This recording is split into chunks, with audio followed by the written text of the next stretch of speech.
আমি senior consultant orthopaedic surgeon doctor Nirmal Deb. এখন আমি আপনাদের জিনিসকে যেটা অবগত করাতে চাই আজকের দিনে, সেটা হচ্ছে আমরা বিশেষ করে আমি একটা এআই টেকনোলজি দিয়ে করছি। একটা সামনে চোখের লেন্স নামে পিক্সি লেন্স নামে পাওয়া যায় ম্যাক্স কোম্পানি, সেইটা দিয়ে অপারেশন করলে রিয়েল টাইম আপনি দেখবেন, যেমন রোবটে আপনি স্ক্রিনে দেখতে পারেন, এখানে আমি চোখের সামনে নিটাকে দেখতে পাচ্ছি। এটা একটা খুব অ্যাডভান্স টেকনোলজি, যেটা দিয়ে অ্যাকিউরেট নি রিপ্লেসমেন্ট অ্যালাইনমেন্ট করা যেতে পারে এবং লঞ্জিভিটিও খুব ভালো।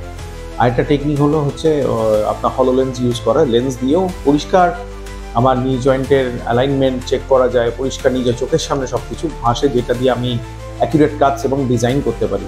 এবং যেহেতু অ্যাকিউরেসিগুলো এখানে হয় কাজের সময়, সেই জন্য নি রিপ্লেসমেন্ট লঞ্জিভিটিটাও বাড়ে। তো আপনারা এইটা দিয়ে নি রিপ্লেসমেন্ট করুন, আসুন যাদের প্রয়োজনে তারা করলে এটা অ্যালাইনমেন্টটা খুব সুন্দর হবে এবং আশা করি তারা বৃহত্তম লাইফস্টাইল পাবে আর কি। Thank you very much.